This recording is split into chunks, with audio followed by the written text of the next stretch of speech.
As we will start with the broadcast section that's got no embargo, followed by an embargo section. No live tweeting during the broadcast section, please. And for those in the broadcast section, please use the microphone provided. Rob.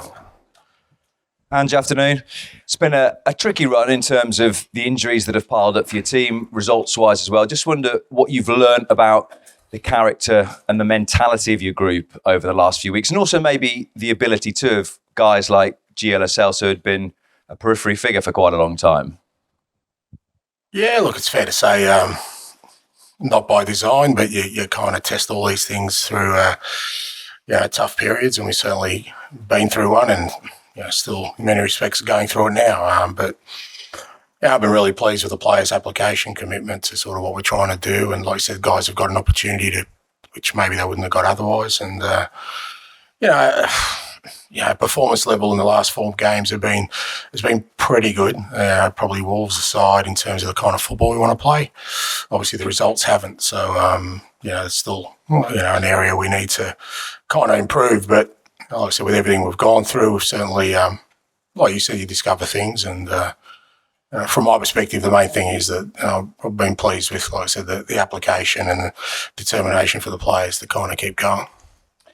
Cristian Romero comes back tomorrow from suspension. How much do you feel you've missed him? And have you had to have a chat about just the need maybe to try and curb the odd rush of blood that he gets? Firstly, great to have him back because, he's the only, bizarrely, he's the only recognised centre-back we have fit at the moment because obviously Mickey van der Veen and Eric Dyer and Ashley Phillips, all first team are all sort of out. So just to have him as a sort of recognised centre-back back in the team is good, but he's also a fantastic player. He's a leader in the group. Obviously, when we lost Maddison and him after the Chelsea game, a lot of that sort of fell on Sonny's shoulders. So from a leadership perspective, good to get him back. And no, look, I haven't had to have a sort of a word to him about it. He's, it's part of who he is as a player. He brings a physicality to it. He knows when he oversteps the mark that we all, not apart from him, the whole group pays a price. And, it's up to him to sort of maintain the discipline that I know he can show. But more importantly, like I said, he's such a really strong presence on the field and during the week. So really happy to have him back. James Maddison was speaking in an interview that came out yesterday, and he described his injury as a slow burner. Is January, do you think, a realistic target still, or might it be longer? Yeah, I'm not sure about James's medical qualifications and whether we should go with his diagnosis on these kind of things. So I'll leave it to the medical team. As far as I know, it's going along okay. Thank you. Thanks, mate. Thank you. Hi, Ange. You played West Ham in pre-season. I appreciate it was probably one of the first games that you were in charge of. Can you take anything from that game to prepare for this, or was it simply too long ago in a different space? A lifetime ago, yeah. No, I don't think so. But, obviously, we've been following him and we scout him like every other team. And, you kind of know particularly with David, he's been a presence in this Premier League for such a long time because he always presents teams that are very, very competitive. So you're going to have to be at your best if you want to get something out of a game against any of sort of David's teams. And, they got some real quality and threats in their side. It's a bit different from pre-season for us, and for them was a totally different sort of backdrop to what we were doing. So, like I said, we're going to have to play at our best levels tomorrow to get something out of the game, and that's a challenge for us, and we'll be ready for it. And you said you've been pleased with the application of your players during this period of injury. After getting a draw against Man City, do you notice that there's an upturn in attitude in terms of just a spring in the step, or is it fairly consistent with the team, whether you're, with the results, whether they win or lose?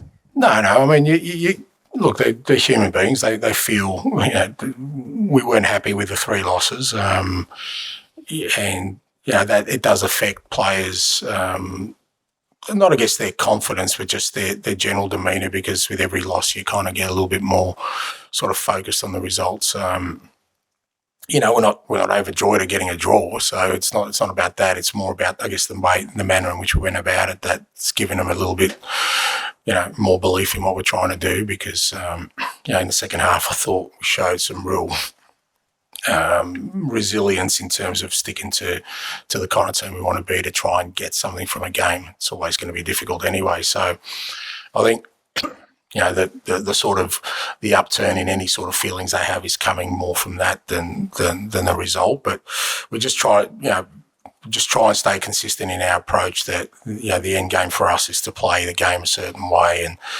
we've just got to keep focusing on hitting those levels. Thanks, Ange. Thank you. If you could pass it down to Charlie. Yeah. Oh, yeah. I'm here. You mentioned there about Dyer sort of being out. Could you just give a team news update? So obviously Cristian's available. Nothing from the other night in terms of anyone disrupting this preparation. And from the guys out, Pape's back training probably tomorrow, maybe a bit too soon for him, but Sunday I'm pretty sure he'll be available. Richie got 5 minutes the other day, and he's still fairly short in his physical, where he is physically, but in terms of the injury, felt pretty good. So again, he's available. All the rest, don't expect to see back for a while, I'd say. Including Eric, at this stage, because he hasn't trained for over a week now, and they're sort of still working on the issue. So I assume, even when he does come back, he'll need a bit of time to get back up to speed. What is his? It's a groin issue. It's a groin. I just want to talk about the kind of fringe players, in inverted commas, who've come in and stepped up. How gratifying is to see that? Because often at Spurs the last few years, that hasn't quite happened.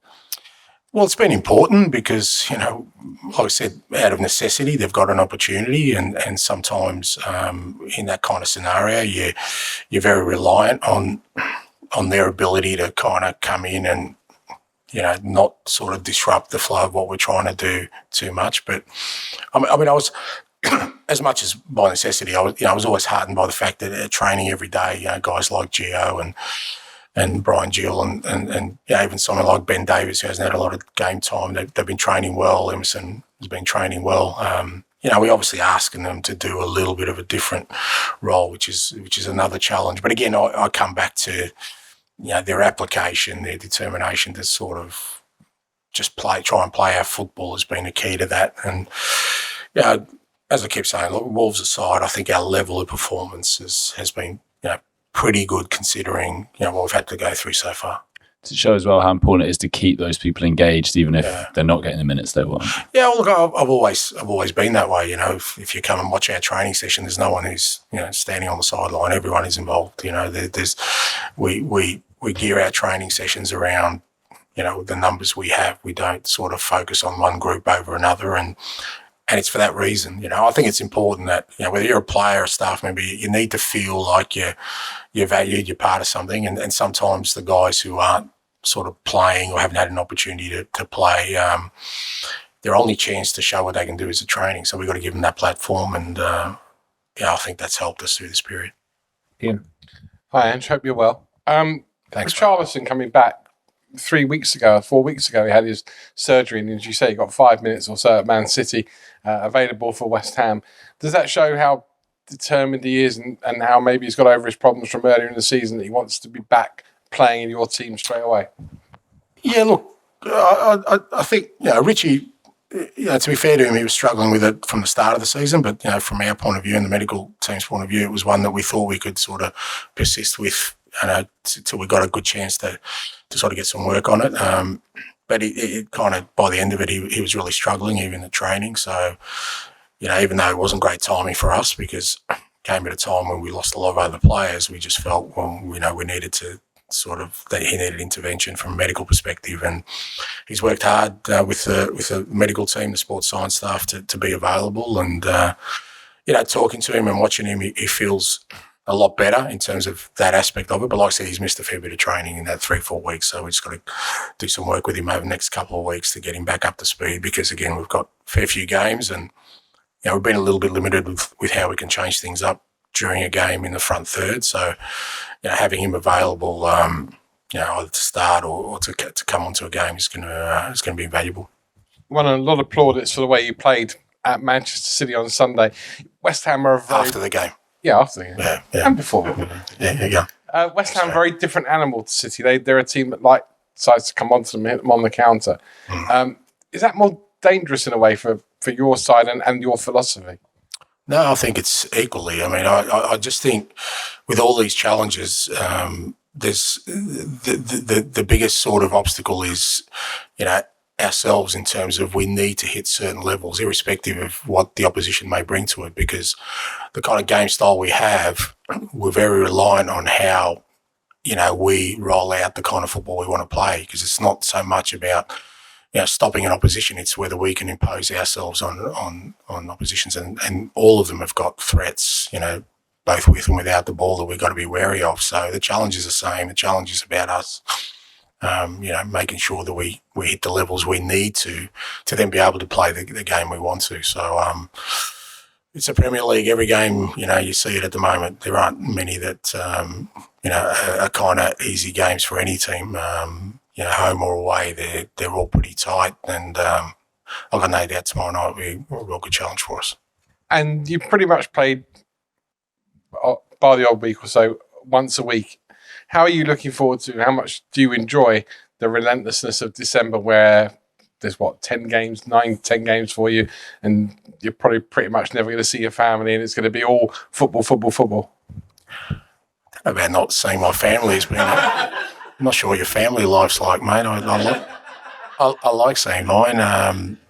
Having said that, they're off to Australia for some warmer weather on the weekend. But that aside, look, I think for us, having the game a week, I know people have said is kind of, in some ways been an advantage. I understand that, but I've also felt it's been a little bit of a disadvantage, because we've had a lot of players, particularly at the start of the year, who hadn't had a lot of football that we all of a sudden had to throw in, whereas if we'd had midweek games, even in Europe, you're forced to kind of give guys opportunities. So, the flip side of that is we're still very thin on numbers. So, the 3 games this week will test us. But, like I said, getting Romero back, having Richie available, hopefully Pape Sarr on the weekend, that gives us some more numbers, and at least the guys who haven't had a lot of football recently, or beginning of the year, like Benny and Emerson and Gio and Brian Gill, are now up to speed. Even Brennan Johnson, he's getting a clean run of games. So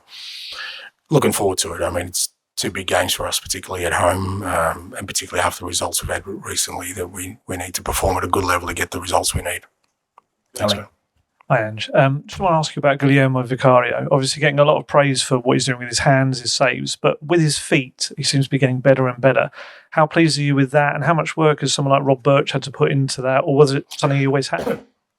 I think a combination of all those things. I think what you look for, or I look for in a goalkeeper, is above anything else is temperament, because that's what you're going to need to play sort of the football we want. That you're not going to be sort of, too on edge with respect to game state or what's happening at that moment. You have to stay really clear-headed, and I saw that, from the very first time we scouted him, just how sort of clear-headed he is as a personality. And you saw it last week where we, especially in the first half, we gave the ball away a lot in that sort of back third, but he persisted, and to be honest, he was a big part of sort of why we got to grips with the second half, because he persisted and he made some really good decisions for us to play out. Rob's done a lot of work with him for sure, and that's helped him, but the bulk of it is down to him. That he's got the temperament and, like I said, the willingness to play this way and sort of not shy away from it, just because at times it can be challenging, and he's a big part of sort of the way we set up, particularly with the ball. And just going back to discipline briefly, Destiny Doggy, I think it's on 4 yellow cards now. Obviously, Cristian, if he gets another straight red, it would be 4-match ban for him. You mentioned there about the effect that has on the group as well, more than the thing. Is that something that you have to police in that regard, make them aware of how it affects the rest of the group, or do the players kind of naturally do that? It's a combination of both. I mean, look, it's, some of it, they're defenders, they're in that position, and sometimes, I think Destiny's been unlucky a couple of times, but, at the same time, you need that part of your game to be there as a defender, particularly in the Premier League. You're facing some really, some of the best strikers in the world and attacking players, and, part of their, what they bring to the game is the physicality. I mean, Destiny's, particularly for a fullback, he's so quick, but he's so powerful, and we don't want to take that away from him. But there is like I said, there is a broader consequence for those kind of things. And when you talk about discipline, it's not just about not getting yellow or red cards. It's just discipline in approach in terms of the way we're playing, the way you kind of behave on a football field. All those kind of things make a difference. So again, it's not something.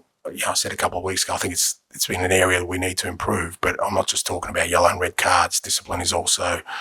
There's been times this year, particularly in the last couple of home games, where we've started really well and we've lost our way because we've just got a little bit ahead of ourselves in not just, like I said, the yellow-red cards, but even in terms of the way we're playing our football. Last one from me. Just, Ryan Sessegnon, the club put out a little kind of video today of some of his progress and work he's been doing. How's he doing, not only physically but mentally with this, because it's been a long recovery period for him? And also, how cautious do you have to be with him? Yeah, all those things. I think, it's the hardest thing for any footballer. You talk to any footballer and, sometimes they feel when they're not playing or they're not getting selected is the worst time, or if they're having a bad trot in the team, bad form, it's the worst time. But the worst time is when you can't do what you love and you can't, be part of the group because, again, if you talk to players who retire, the thing they miss the most is just that being in a dressing room as part of something. And when you're doing rehab, particularly like Sess has been doing, like I said, it's a bit like Rodrigo. It's a fairly lonely existence, and he's had to put in, he's had some real bad luck. But he's still working away. He's still, positive in terms of his outlook. But we will have to be cautious with him. And I think the medical team, rightly so, because he's had kind of a number of setbacks and, you want to give him every chance to sort of, when he does come back, to stay back. So, he's one we're not putting any timelines on. We'll be guided by the medical team and by him, more importantly. George, finish this section, please.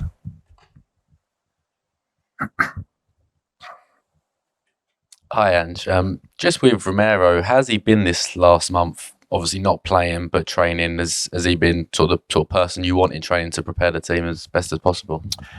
Yeah, look, his training's been good. He's been frustrated because, particularly, I guess, not just the fact that he's missed out, but he's understood the situation we've been in. It's not like he was the only one missing. All of a sudden, post the Chelsea game, there was, we lost Mickey, we lost Destiny, we lost, pretty much our whole back four, and then we lost Maddison, and so he knows that, how important he is. So I think he was frustrated. I mean, he had the international week, which is probably good for him because he got a couple of games in there and he got away from here.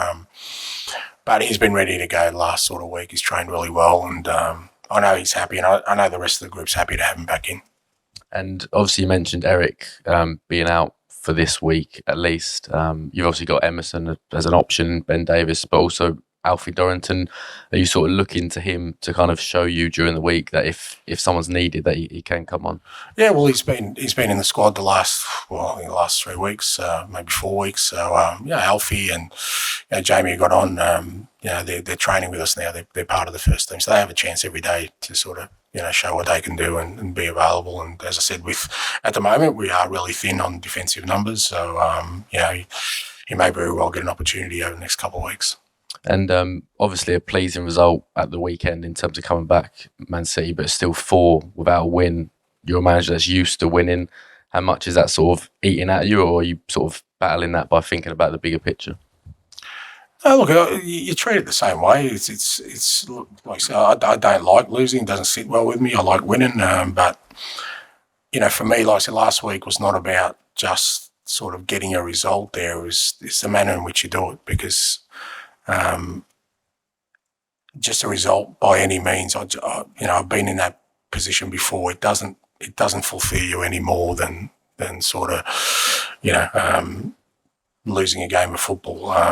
You know that it's not going to last. So for me, that's been more important. And whilst, yes, it has been three losses and the draw last week, I still think our performances, as I keep saying, are the most important thing that kind of sustains you through that period where you're going, all right, not happy we're not winning, but at least I'm seeing the team sort of still performing and trying to play the football. And you've got to take it in context that, like I said, we're going through a rough trot in terms of playing personnel. Okay, we'll move on to the embargoed section for 10:30.